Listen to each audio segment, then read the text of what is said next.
Well, how's it going there, guys? James here from Butler Farms on a very hot Alabama summer afternoon.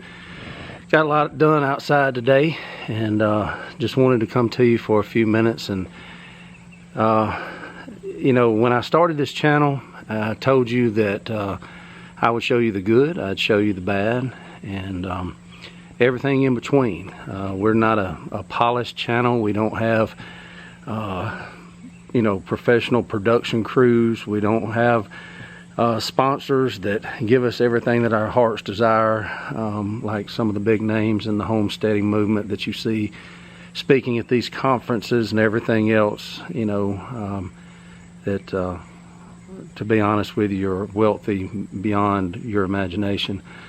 But that's okay. You know, it is what it is. I'm not throwing shade at them. I'm just keeping it real.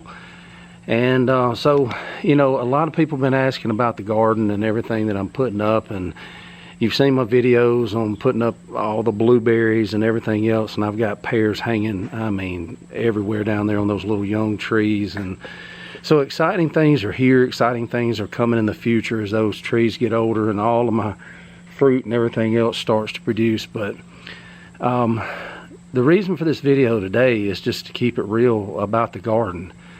Guys, I have completely lost my garden for the year. And I am not on here belly aching or, you know, oh, woe is me. We've got things stored up. We've got things canned. We've got things frozen. And we will make it through to the next gardening season. More on that in just a minute. But if you've been following along, you know that we went through a stretch of time where it rained literally nonstop for, I don't know, I want to say about 2 weeks. I had taken on another job during this first part of the summer, try to make a little extra money. And so I wasn't at home as much as I needed to be, but with the way the weather was, it really wouldn't have made much of a difference. Because I couldn't get the tractor in the garden. I couldn't even, a lot of those days, I couldn't even walk in the garden. I was doing more harm than good. Trying to walk through the garden. I was sinking up to my ankles every step I took and messing plants up and everything else. So to say that the garden got away from me this year is an understatement. I have never had a year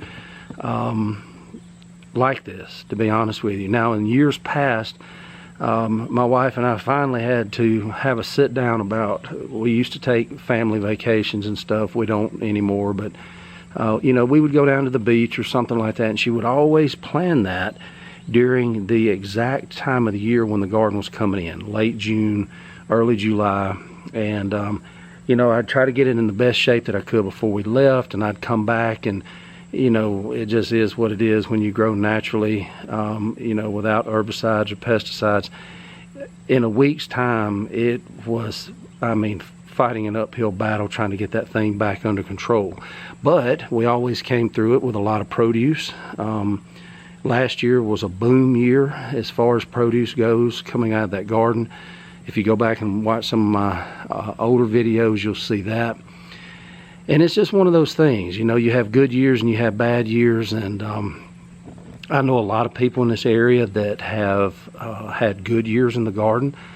And you know, they were able to combat some of the things in a way that I couldn't. They have more time, for one. They're around the homestead more, for two. And you know, so some things are going to have to change for me if I'm going to keep on living this lifestyle. I currently, if you include the summer job, I currently have one full-time job, one, I guess, three-quarter job, and two part-time jobs that I do all the time. And that carries me off of the place. And then when I had those, I swear it was 2 weeks of solid rain. I mean, it would not let up. And if you watch some of my former videos, it wasn't just a little, you know, 10-minute rain shower. It would set in for hours, and I mean driving hard rain. And the garden just got away from me. I mean, I'm not making excuses. I'm just telling you exactly what happened. And that happens. You know, we try to do the best we can, and to say that I'm disappointed is an absolute understatement. you know, and I keep looking to the future and keep telling myself, you know, one day I'm going to have time to be around the homestead more. That's when I bring my animals back. I'm not going to bring animals up here when I'm never at home. That's not fair to them, and it's not fair to me. And, you know, I want my animals, when they come here, to live the healthiest, best life they can, because the better I do for them, the better they will provide for us. So, you know, I've got to get some things off my plate, number one. Number two, I'm gonna have to make some changes in the garden. It just is what it is. You know, you've seen in the past where I've talked about expanding the garden and making it bigger. And one thing that will allow me to do is to plant it in such a way where everything is not stacked on top of each other. I planted way too thick, way too close this year. I thought about it when I did it, but I was holding out hope that everything would be okay. And you know, the way the weather and everything else hit us, it was not okay. So, you know, expanding and having some more room will allow me to put some more space there to be easier to take care of. And, you know, yeah, we'll grow more food, but it will also, you know, lighten the load as far as being able to take care of that. So, you know, like I said, this channel, I just started it. If you've been watching me all the way back, I told you from the beginning, this started off as a dare from my children, to be honest with you. They didn't think I would ever do it. And so it kind of just started as a joke, and then it became more of a mission for me, because I love this lifestyle, and you know, this is the way I want to live, and you know, I want to be able to provide at least the majority of the protein and vegetables and fruits for my family without having to go to the store and buying it. And here locally, we have a pretty good sized city here pretty close, where we have some options about buying organic, you know, so that's not a problem. I just don't want to. You know, even with the word organic slapped across it, I still don't know who's handled it, where it's been, all that kind of stuff. And, you know, organic, you know, what does that really mean? You know, I know, I get it. I'm not going to go off on that diatribe, but I just want to do it for myself. And so, if anything, you know, am I disappointed? Absolutely, I'm disappointed. Because I've got all this canning equipment, I've got all these jars that we've emptied throughout the year, and they're just going to sit idle for this year, because I don't have anything to put in them. Well, not much anyway. But then I got over it. You know, it is what it is. We're not going to starve. We're not going to fall on hard times.